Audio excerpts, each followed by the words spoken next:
as the great next competitor.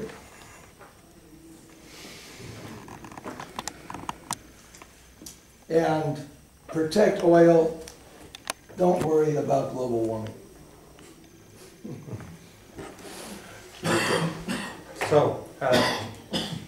Takže ten první směr světové dominance, to je směr, který především vylepšil George W. Bush, ne, že by to tu nebylo předtím, ale George W. Bush se opíral o neokonzervativce a ty vlastně razí myšlenku monopolárního světa, kde je dominace Spojených států nezpochybnitelná, není připuštěná žádná soutěž. To se projevilo zejména v doktríně americké století, kterou asi někteří z vás znáte. Důraz byl kladen na Střední východ, kde je samozřejmě velmi velké nerostné bohatství, které představuje především ropa, a tu je potřeba ochránit. Čili dalším bodem bylo právě z tohoto důvodu válka s Iránem a jaksi neznám český ekvivalent mitigation, jak je to prostředkování? Ne, mitigation popletení, zamíchání. Mitigation je jako zmírnění. Tak, zmírnění vlivu Číny, čili v podstatě Čína jako upozadění vlivu Číny tak, aby se nestala druhým nebo třetím soutěžícím na tom rynku. Can you read my handwriting? Yeah. This is a quote. So, if you could read this. Yeah. This is a statement from one of the academic defense academics from this area. Mm-hmm. This one. Victorian foreign wars. Victorian foreign wars. Victorian foreign wars has always meant hegemony. Vítězství v cizí válce vždycky znamená hegemonii. You take over. Jakmile vyhrajete, převezmete kontrolu. Complete American úplné americké vítězství v Iráku bude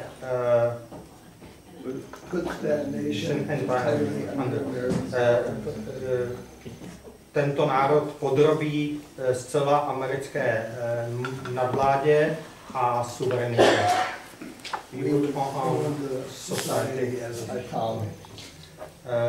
Budeme tuto společnost ovládat jako kolonii. So that clearly states their approach to the world. Yes, the America that we know so well. Let me now describe the cooperative security.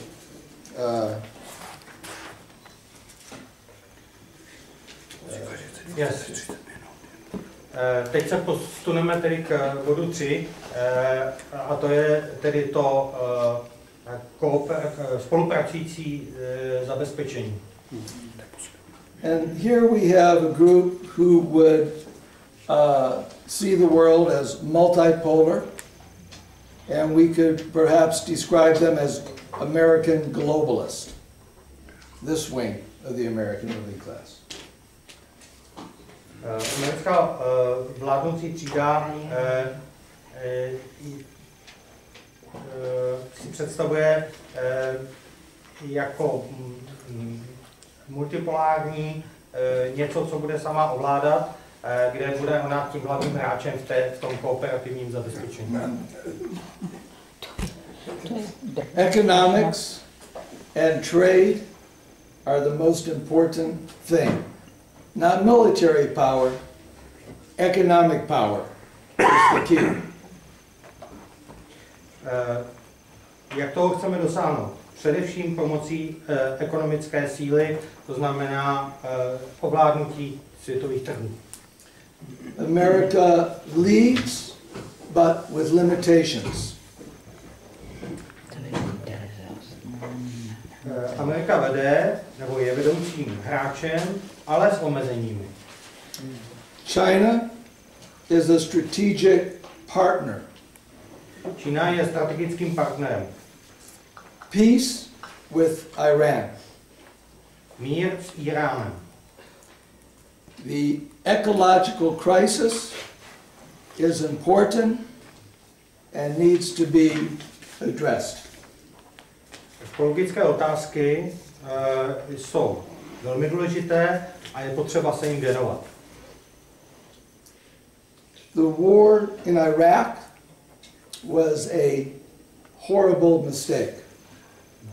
Válka v Iráku byla strašlivým omylem. And Tam we šlápli, should tak tam se volalo.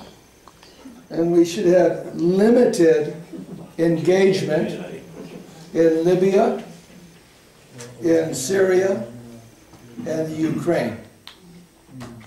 Engagement, but limited engagement. Potřebujeme zasahovat samozřejmě v Libii, v Syrii i na Ukrajině, ale pouze omezeně. Now, the last group, selective engagement, or is known as the realist. And they're the mainstream and the oldest foreign policy group. Omezené angažmá, čili něco jako preventivní zásahy, je asi ta nejrealističtější poloha v současné době a je to něco, co chtějí uplatňovat také jakoby s omezením, čili tak, aby to bylo vždycky v kooperaci s někým. You combine hard power with soft power, military and diplomatic, military and cultural. Vy si můžete koupit vlastně tu hrubou sílu pomocí měkké síly, čili pomocí peněz, nebo pomocí neziskovek, nebo pomocí můžete kombinací investic, můžete si koupit vlastně sílu, která vlastně bude pracovat ve váš prospěch tam, kde chcete působit. US leadership works best when we work with allies, but when necessary, we can still act on our own without allies. Spolu se spojenci můžeme dosahovat dobrých výsledků, ale pouze tam, kde tito spojenci vlastně působí v náš prospěch. Ale teď to není dobře. Nejlepších výsledků dosáhneme, když fungujeme s jinými spojenci, ale když je zapotřebí, nebo když není vyhnutí, tak jsme ochotní do toho jít i sami. Okay. Hillary Clinton is part of this group. And they would say, we have to be careful to do too much, but be careful to do too little. So Iraq was too much, but Obama in Syria is too little. Hillary Clintonová je příkladem právě této politiky,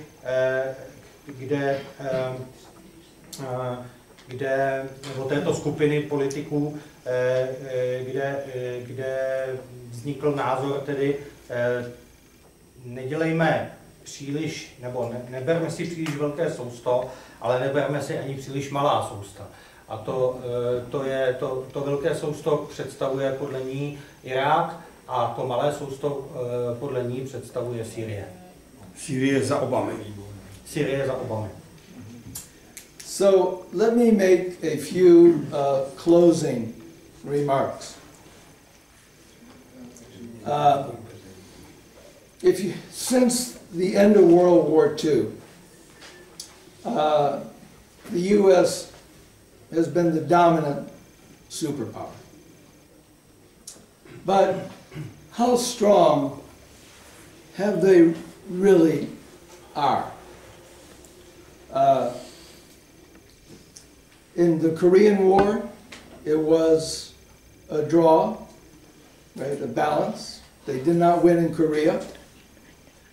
They lost in Vietnam. They lost in Cambodia. They lost in Laos. They're losing in Iraq. You cannot say Iraq is a victory. It's chaos. And the same with Afghanistan. They are now losing in Afghanistan. These are the reasons why Obama and the globalists are reluctant to get more deeply involved in Syria, in Libya, or the Ukraine.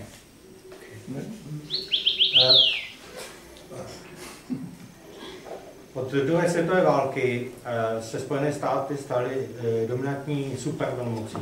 Ale jak silná supervelmocí ve skutečnosti jsou Spojené státy, když prohráli válku ve Vietnamu, v Koreji, v Kambodži, v Laosu, oni prohrávají Iráku, prohrávají v Afghánistánu. Obama a tito globalisté se proto už jaksi nechtějí angažovat nebo je vidět to angažmá, že je omezené jak pro Libii, tak pro Syrii, tak i v dalších regionech, kde zasahují. Špatný překlad, Korea byla draw, remíza, ne porážka.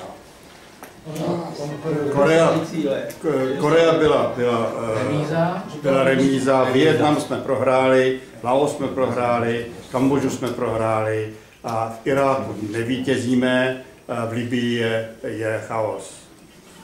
Otázka, jestli Korea byla remíza. Prosím? Je to velmi velká otázka, jestli to byla remíza. Ale on řekl, ne, když se to překládá, tak on řekl, že to je remíza. Že nikdo nevyhrál v Koreji. Jo. Syria is a perfect example of their confusion. Sýrie je velmi dobrý příklad jejich zmatku. And the loss of their hegemony. A ztráty hegemonie. Yeah. So just to be provocative,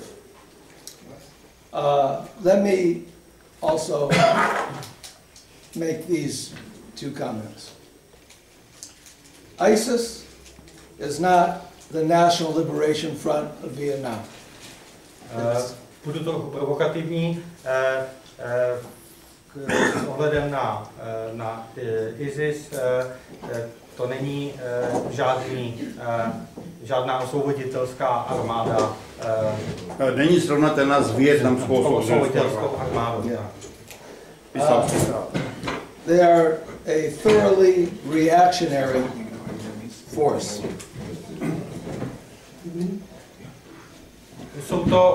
Jsou to reakční síly. I am happy that the U.S. is supporting the Kurdish protection forces that are a left-wing, Marxist, revolutionary organization in northern Syria. Jsem skutečně rád, že Spojené státy podporují Kurdy a organizaci teda PKK, která to je IPG, to je IPG, to jsou kurdské revoluční síly, které působí na syrském, tureckém pomezí na severní Sýrii, které jsou revoluční, levicové a marxistické. Do we support or condemn the United States for bombing ISIS and supporting the Kurds? Do we support or condemn the US for sending ammunition and guns to the Kurds? Budeme podporovat nebo zavrhovat Spojené státy, když podporují právě tyto Kurdy. Budeme podporovat nebo zavrhovat Spojené státy, když podporují jiné povstalecké skupiny, které bojují vlastně na straně levice. Yeah. It's a complex world. That's where it goes. Je to velmi složitý svět. Thank you. Děkujeme.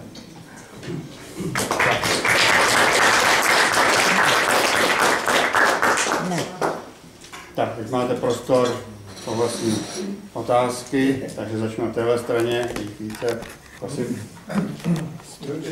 Dobrý den. Pane profesore, vy pocházíte z Chicaga a tam působily dvě význačné skupiny. Al Capone a Milton Hayek, přičemž jako rozdíl mezi nimi byl, že Al Capone Nobelovu cenu nedostal.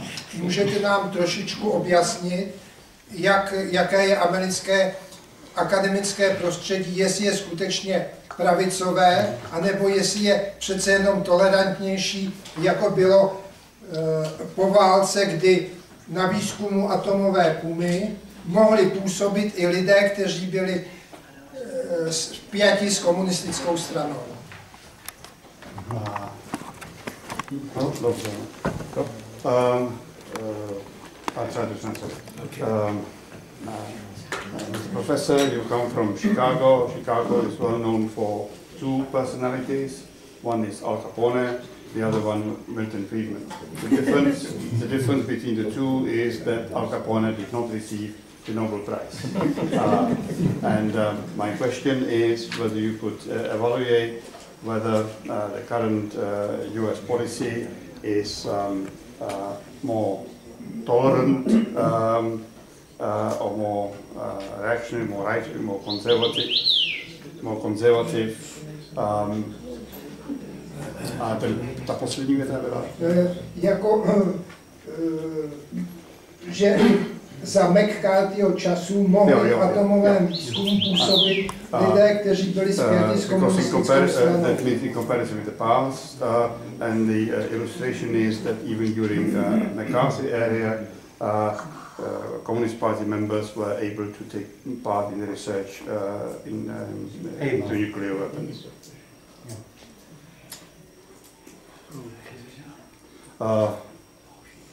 Několik otázek najednou? No, já nevím.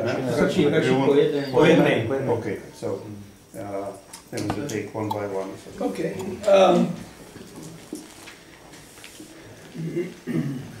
The Obama administration is moderately liberal.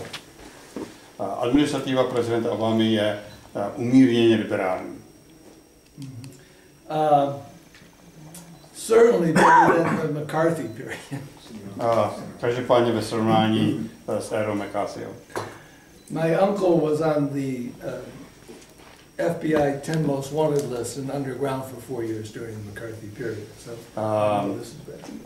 Můj strýc byl během McCarthyho 4 roky na seznamu 10 nejhledanějších lidí na seznamu tedy FBI.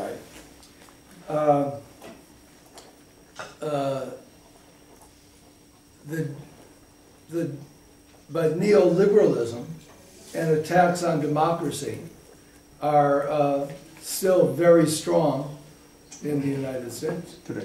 Yeah, today. Ale neoliberální útoky na demokracii jsou i dnes velmi ostré.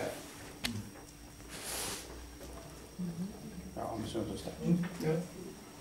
Prosím. Pane profesore, Hillary Clinton prohlásila v nedávné době, zhruba asi tak před 3 měsíci, v jednom ze svých předvolebních projevů, že pokud bude zvolena prezidentem Spojených států, napadne Irán. Já jsem to slyšel, dávala to Česká televize. Mě by zajímal váš názor na tento její projev. Můžeme se těšit na to, že Spojené státy napadnou další suverénní zemi, nebo? No, pak zmínila názor. Pak zmínila názor, Hillary, oni to později. My question is, Hillary Clinton made a statement a few months ago when the election campaign started that if or when she's elected President of the United States, she will declare a war on Iran. My question is, are we to expect another US attack against a sovereign country? I don't believe Hillary said she would attack Iran. No, she didn't. That's incorrect. She didn't say that.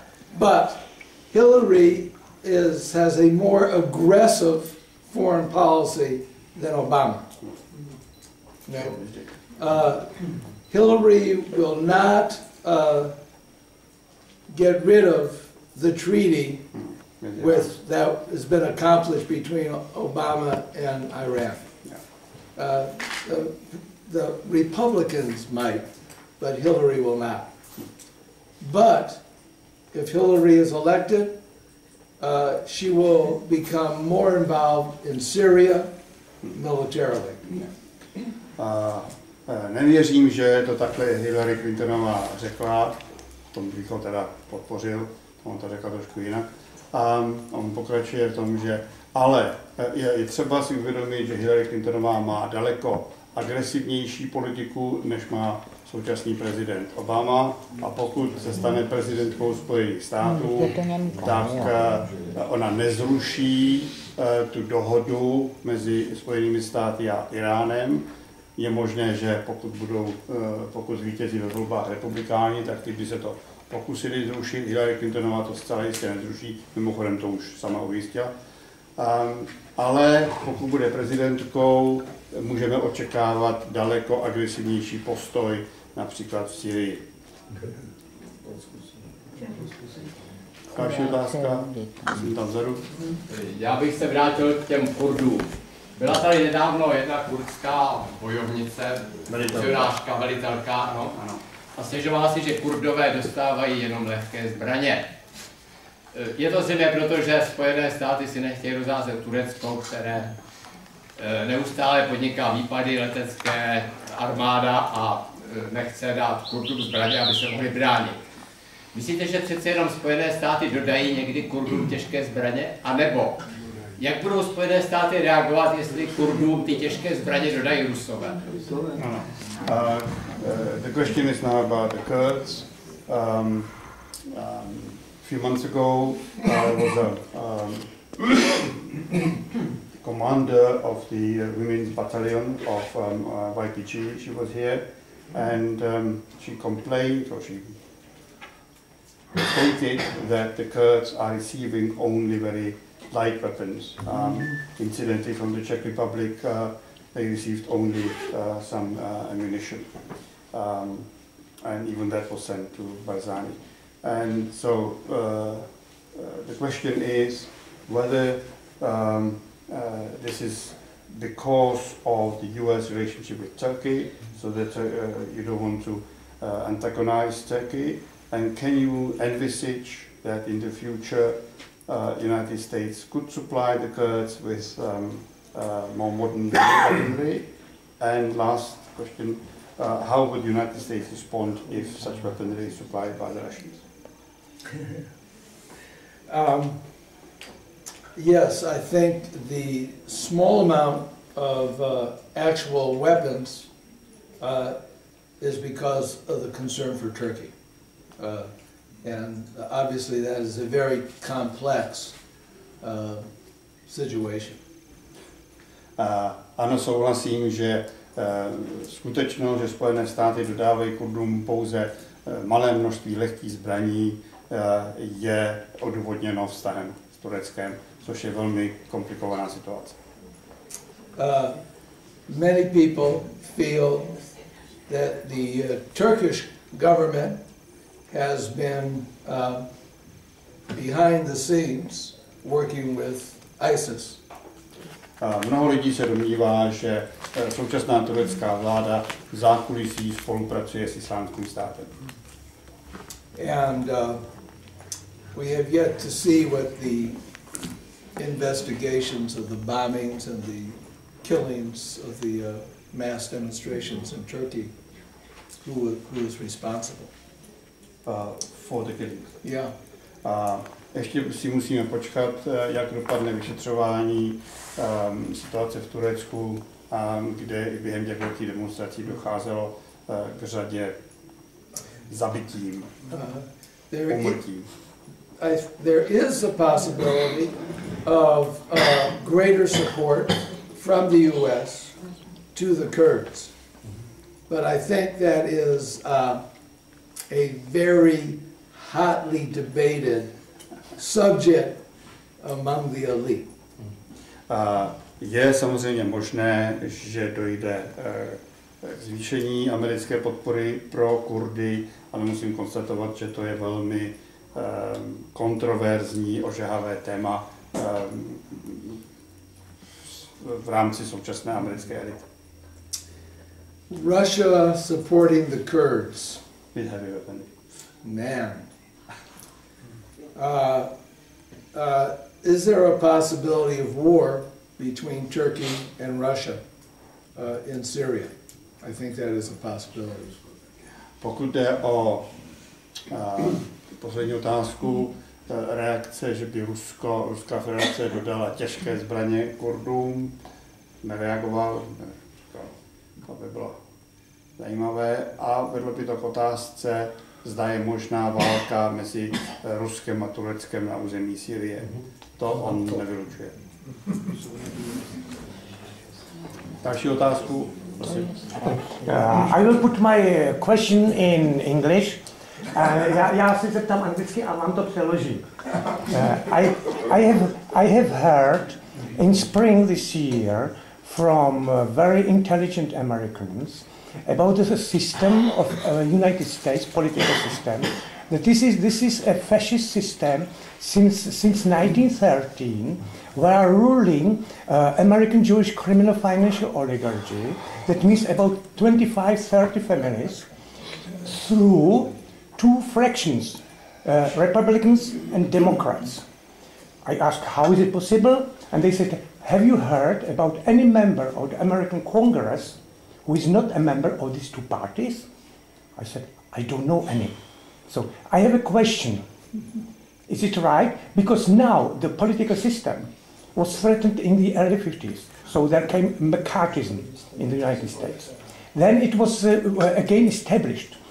It was since 1913 when the Rothschilds privatized FED, you know, and when 52 years ago was John Fitzgerald Kennedy ready to sign a decree that the Fed will be privatized, nationalized, he was killed. So I have a question, two questions. You know, if this definition of the American system, that this is fascist junta, is right, you know, and the other question is, because now is coming with 52 years of the killing of John Fitzgerald Kennedy. I remember as a young boy that at that time there was a Warren Commission that was investigating, and then the results of the investigation were secret, and they told us at the time that after 50 years it will be published. So and now I translate it for the people. Ptám se takhle. Na jaře letošního roku jsem potkal Američany, kteří nám říkali na takové podobné diskuzi, že v Americe, v USA vládne fašistický systém od roku 1913, kdy si Rothschildové privatizovali FED. A tento fašistický systém a další, 23-25 rodin, jo, který vládnou nejen Americe, ale v většině světa. Samozřejmě těch rodin je 25-30, to jsou jedni z nich. A teďka, tak jsem se ptal, jestli to je pravda, protože tyto rodiny vládnou prostřednictvím dvou svých frakcí, to jsou republikáni a demokraté. A že jestli ptali se mi, jestli jsem slyšel někdy, že by za nějakou jinou stranu byli v kongresu zástupci, třeba v 70. letech zelení v celém světě. My v Evropě to známe, naštvou se občané, hned vyženou v stranu a přijdou tam noví populisti. V Americe to není možné. Jo? To nás na to upozorní. Tak jsem se ptal, jestli to je pravda, že tam vládne tato fašistická chunta. A další moje otázka byla, blíží se nám 52. výročí zavraždění Johna Fitzgeralda Kennedyho, který chtěl tu fašistickou chuntu narušit tím, že měl připravený k podpisu dekret o znárodnění Fedu, to znamená centrální banky USA, a pár dní předtím, než to podepsal, byl zavražděn. A tenkrát si pamatuju jako malý kluk, že já jsem se zabýval už jako kluk o politiku, že existovala nějaká Warrenova komise, která tu vraždu vyšetřovala. A tenkrát, když to vyšetřování bylo uzavřeno, tak ta zpráva, ty výsledky vyšetřování byly utajněny na 50 let. A teďka už nám uteklo 50 let a jestli to bude možná dříve narození si taky pamatujete, jo? Warrenovu komisi. Tak jsem se ptal na tyto dvě otázky. I have translated. Well, the short answer is no. Let's start there. Stručná odpověď je ne. Before fascism. Co ne? Ne, ta fašistická. Není to fašistická chunta, no. Jo, Is there a small group of Jews who control the United States? Well, yeah. Podobná otázka. Existuje malá skupina Židů, kteří kontrolují Spojené státy? Well, I'm Jewish, and if they are controlling it, they forgot to tell me. Já jsem Žid a pokud Židé kontrolují Spojené státy, tak mi to zapomněli sdělit. I think fascism has a peculiar definition, and we have to be careful. Pokud jde o fašismus, tak musíme být velmi obezřetní, pokud jde o jeho definici. Imperialism and capitalism is racist and exploitive without being fascist. Imperialismus a kapitalismus vykořisťuje, ale není to fašismus. Fascism is the open dictatorship of the most reactionary wing.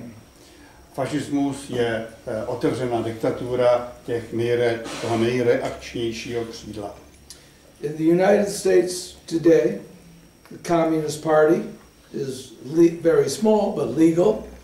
Ve Spojených státech dnes je komunistická strana velmi malá, ale legální. People are free to protest and demonstrate and publish radical papers. Lidé mají svobodu slova, mohou se vyjadřovat a mohou i zveřejňovat své radikální názory.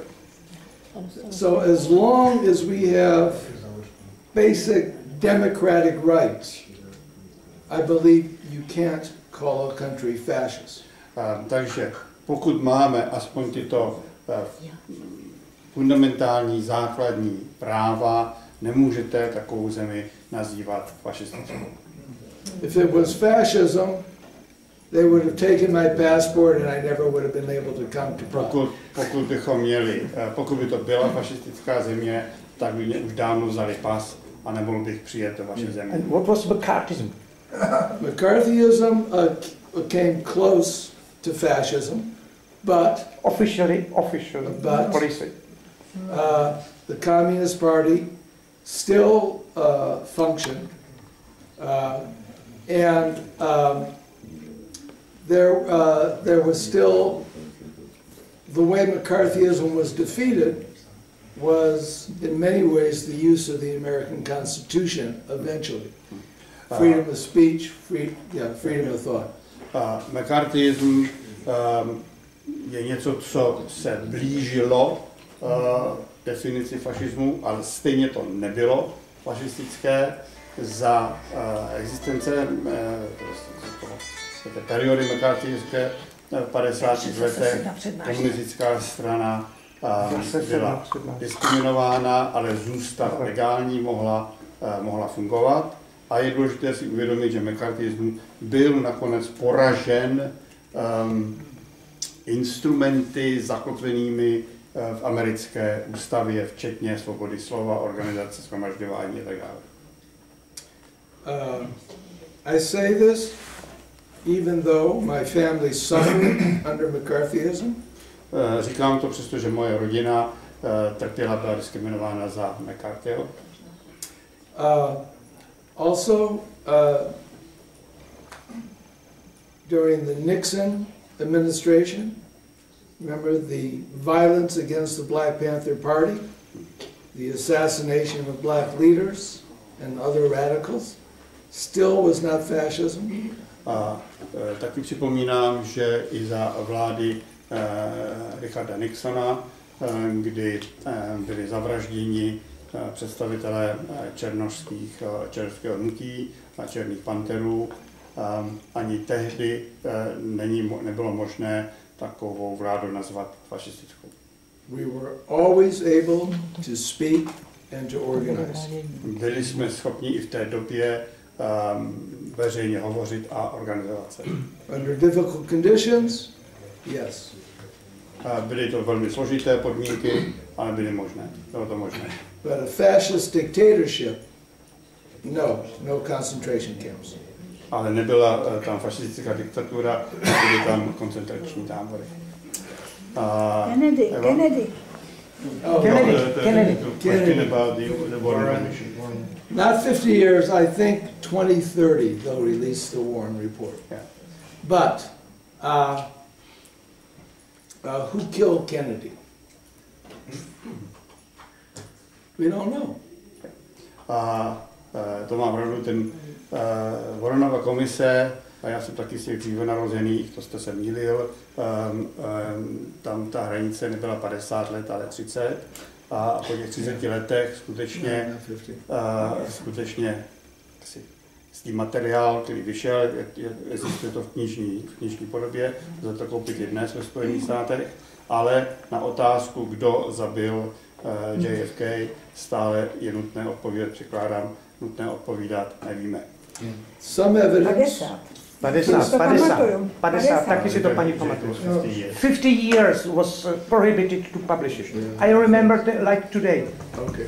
Dobře, stejně to nemůže jet. Stejně nevíme, kdo Kennedyho zabil. A vidět to nebudeme nikdy. But when they published this report, maybe we know.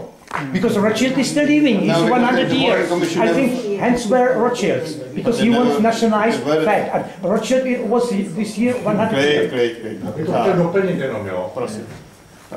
Nedávno tady běžel v české televizi na ČT2 seriál od Olivera Stonea, levicového amerického režiséra. Ten seriál měl 10 dílů a jmenoval se Americké století. Oliver Stone tam naznačil, kdo zlikvidoval JFK. Jo? On to tam naznačil. Když zopakuji to, přesně budu citovat Olivera Stonea. Když prezident Roosevelt kandidoval po páté, tak měl být viceprezidentem, nějaký viceprezident, jo. Já jsem to jméno zapomněl, já teďko nevím, jo. Teď se mi to vypadlo. Proti kandidatuře toho viceprezidenta se postavil Rockefeller. Rockefeller ho odstranil a dal tam Trumana. Jo? A místo něj byl Truman. Zanedlouho prezident Roosevelt zemřel. Oliver Stone za několik dílů, to mělo 10 dílů ten seriál, a řekl, že Kennedyho odstranil ten, kdo odstranil toho viceprezidenta. Jinými slovy, ukázal přímo na Rockefellera jako na likvidátora prezidenta Kennedyho. A jinak mimochodem teď už jmenuje Stevenson. Cože? Wallis.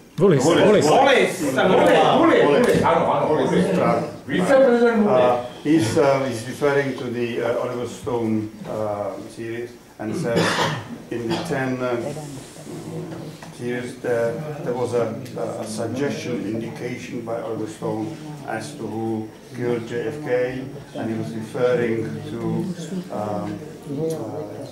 FDR's candidacy when Wallace was the candidate for the vice president, and then he was removed, and Oliver Stone says this was the result of Nelson Rockefeller's work, and several chapters later, Oliver Stone suggests that the same persons who got rid of Wallace are the people responsible for the assassination of JFK. Okay. Have you seen it? The Untold History of the US? No, but I saw Oliver Stone's movie about the assassination.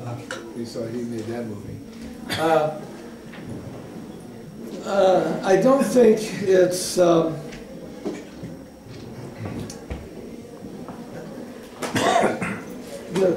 we can't prove or disprove conspiracy theories. So we have to deal with, I think, more fruitful, concrete questions than historical speculation. Nemůžeme ani potvrdit, ani vyvrátit konspirační teorie. Takže je lepší se zabývat nosnějšími teoriemi spíše než historickými spekulacemi. Eva? Já jsem z iniciativy Ne základnám, takže moje otázka je pochopitelná. Proč musí mít Amerika tolik vojenských základen po celém světě? Jestli je vhodné, aby se americká demokracie šířila pomocí zbraní, anebo jestli jde jenom o ovládnutí nerostných zdrojů.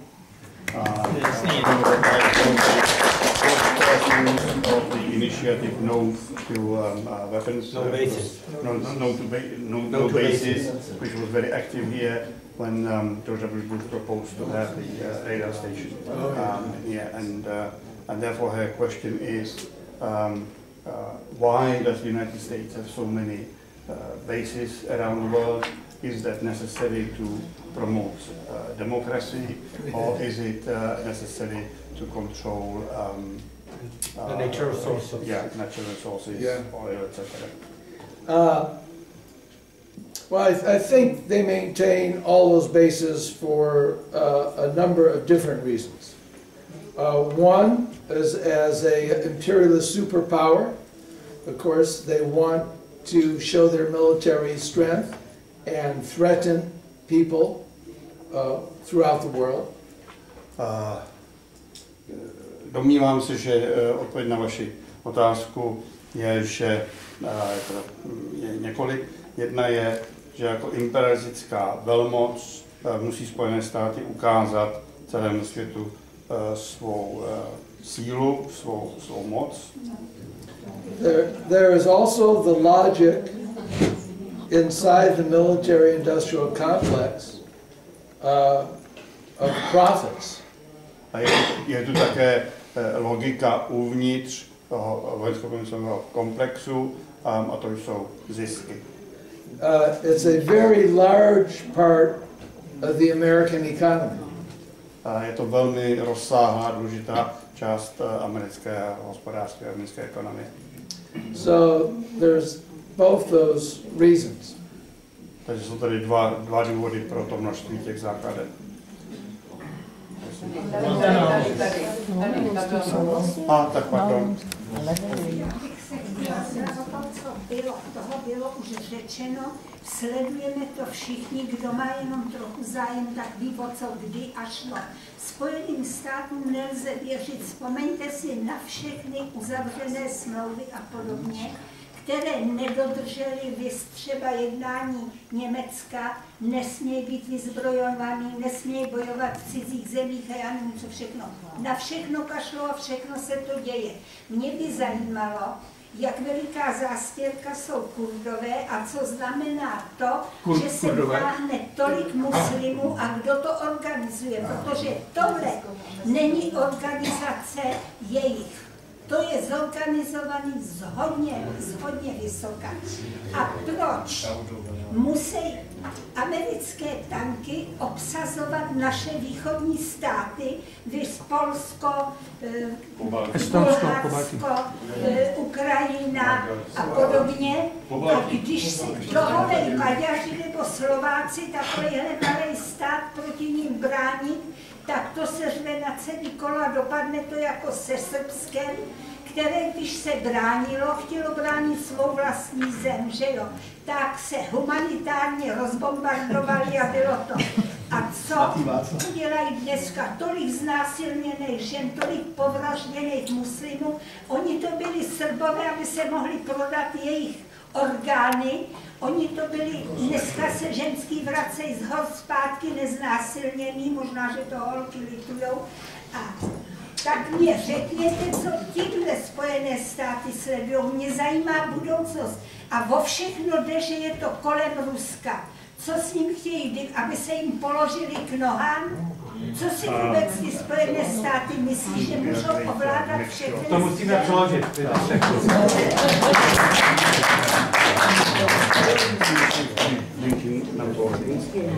First she started by saying she doesn't want to talk about the past, but we all know what happened in the past, and that the United States violated all the various agreements from the past, including undertaking that Germany would not be rearmed and would not take part in foreign military operations, etc.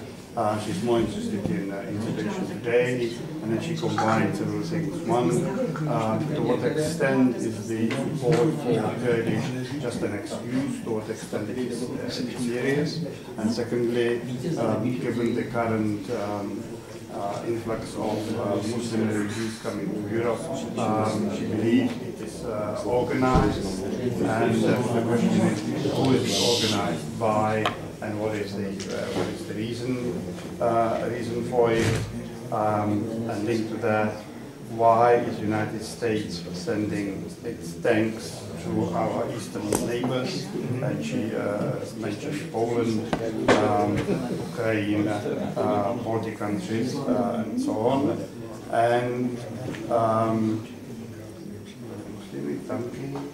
Serbia. Yeah, and then she says, and then the last remark was that countries who wish to reject that sort of policies, like for example Serbia in the 90s, is then subjected to humanitarian bombing, that's a term which was Havel used. So how do you interpret this current policy? Okay. In terms of the U.S. bombing of Serbia, začnu od konce, tedy pokud jde o bombardování, americké bombardování Srbska. And arms to Poland and other Eastern European countries. A současné vyzbrojování Polska a dalších zemí po Baltii, etc. The U.S. wants to bring these countries under their influence and possible domination. Spojené státy se evidentně snaží dostat tyto země pod svou dominaci, pod svůj vliv. And I was here when the anti-NATO demonstration happened in Prague, and I applaud you for that demonstration. Byl jsem tady, když proběhla v Praze demonstrace proti Severoatlantické alianci a já vám za to Blahopřeju, tleskám. As for the U.S. Support for the Kurds, of course the U.S. has their own